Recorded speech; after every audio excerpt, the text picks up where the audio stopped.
What's up, guys? Welcome to G Whiskey. I'm Jeff. This is a channel where I offer my thoughts and opinions on a specific whiskey, and if you stick around at the end, I'll be giving it a score as well. If that sounds interesting, hit subscribe down below, and with that out of the way, let's jump into our review. Today we're looking at the Ardbeg.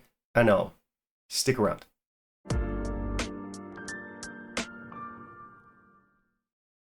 Okay, so we're looking at an Ardbeg today, and this bottle is actually the last bottle from Ardbeg's core range that I haven't reviewed yet. I've looked at the 5, I've looked at the 10, the Ugadal, the Corey Vrecken, so yeah, this should be the last one on the punch card. And I'm a little bit surprised it took me this long to get to it, but here we are. This bottle is a split with a friend, and we were actually sharing a dram of this the other day, and we started talking. He said, "Are you going to review this one?" I said, "Yes, I am." And he said, "Well, you have a long history of mispronouncing whiskey names on your channel. Are you sure you know how to say this one correctly?" And I looked him dead in the eyes and I said, "I know."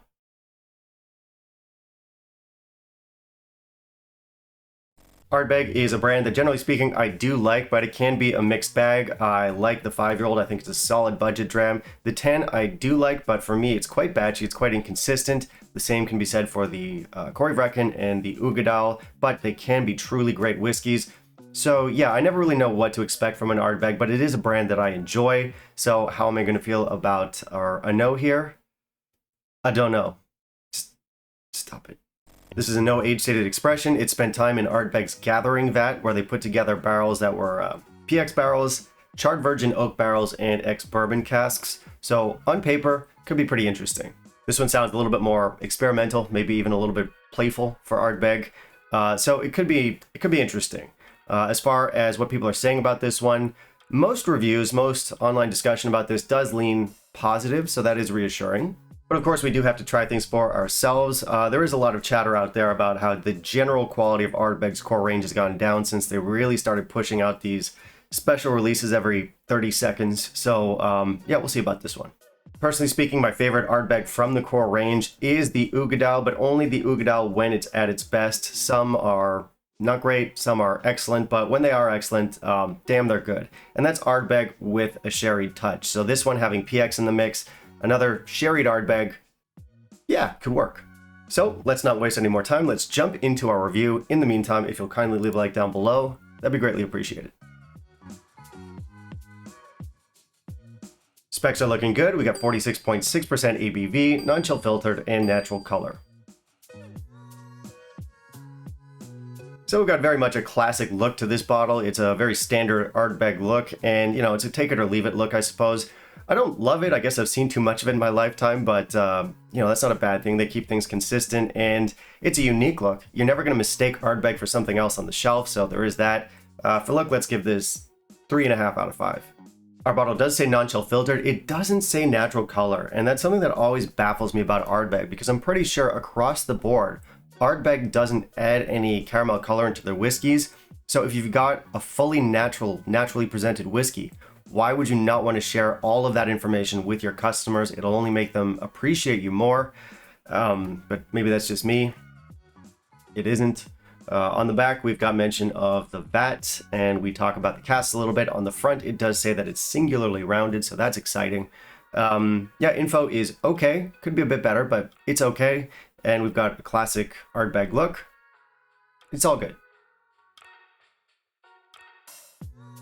So I did add a tiny splash of water to this. On the nose, this is a sweet one, which does make sense. PX is the sweetest sherry.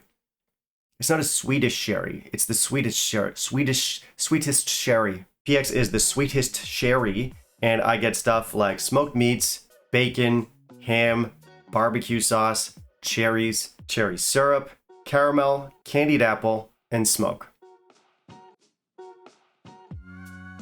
On the palate and finish, this gives us a very nice texture, and pretty much right away you can tell this is a particularly measured and rounded Ardbeg.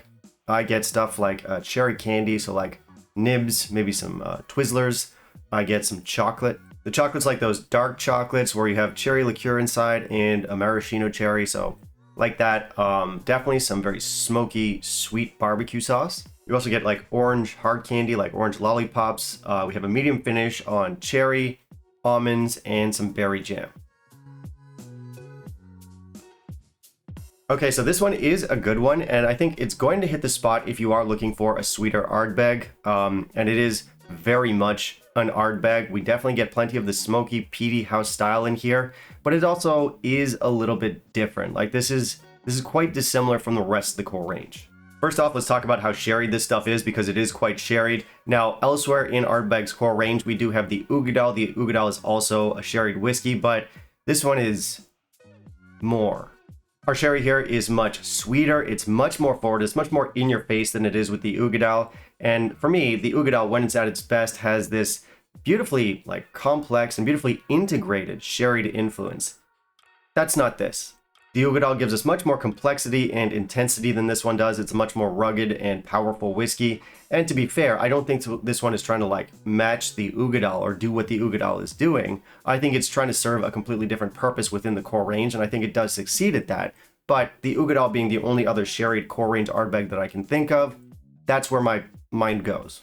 But yeah, this one is much more sherry than the Uigeadail. It's much sweeter than the Uigeadail, and I think because it's so heavily sherried, it's also the roundest, smoothest, most, let's say, accessible whiskey in Ardbeg's core range, in my opinion. And that can be a good or a bad thing, depending on what you're looking for. If you're a fan of Ardbeg and you don't mind an Ardbeg that's going to be a little bit more, let's say, on the pretty side, again, very accessible, very easy, then I think you will get a lot out of this one, especially if you like sherry with your peat. Oppositely, if you're one of those people that wants, or let's say even expects Ardbeg to be rugged and weighty and challenging, this one won't be for you. Me being the diplomat that I am, I can appreciate both sides, but I guess I would fall more in with the latter group in the sense that usually I want my Ardbeg to be a little bit more, you know? For me, it is a bit too sweet. It's a little bit too rounded, a little bit too easy. And listen, it does deliver an Ardbeg, a solid Ardbeg, there's no question about it, but I would say that out of the core range offerings, this one does feel the most engineered. I do think the sherry influence in here does work. It's not my go-to style of sherry. PX is not my go-to style of sherry. It does get a little bit sweet sometimes, and I do think that's the case here. But for me, I suppose the biggest issue I have is that, let's put it this way. Peat and sherry together is actually harder to pull off than you might think. They're very bold, dominant flavor profiles, and they can pull in different directions. Getting them together and getting it to work can be quite challenging. But when you do get it right, you get this really cool, complex, interesting interplay between those two flavor profiles. And I guess what's missing here is that complexity and that interplay. Now, the flavors work together, and I think they're harmonious, but I don't know that they're very complex or integrated. It does feel a little bit superficial, at least to me.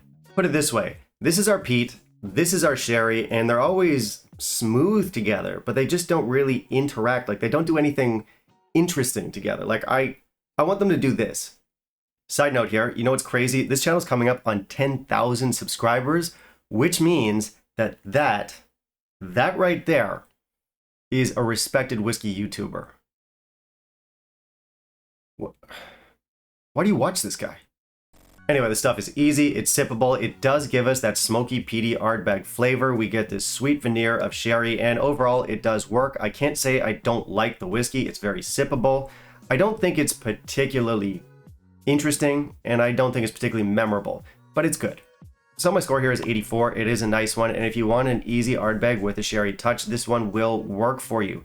Not a lot of complexity, not a lot of very interesting moments in this whiskey, but it is very nice. And yeah, I mean, also beyond that, I think it does fill a void in their core range. Prior to having this one out, they didn't have anything that did this.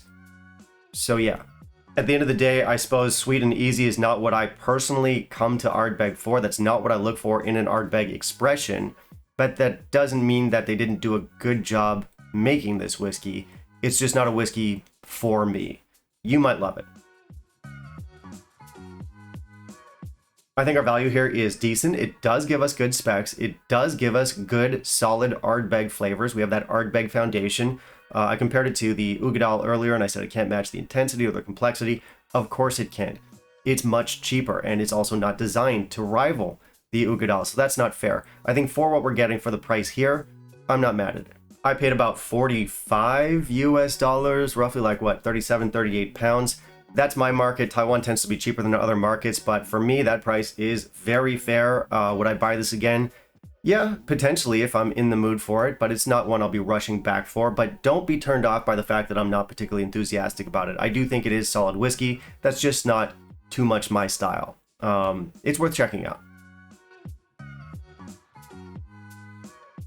Alright, that's going to be it for me today, guys. Thank you very much for watching. If you want to help out the channel, I do have the Patreon. Otherwise, you can like, comment, subscribe. Always appreciate it, and I do want to hear from you. What are your thoughts on the Ardbeg NO? Do you like it? How does it compare to the rest of the range? Do you think it's worth the money? Let me know all that down below. Finally, down below in the comments, you can also tell me what you want to see me review next, and I'll keep it in mind for my upcoming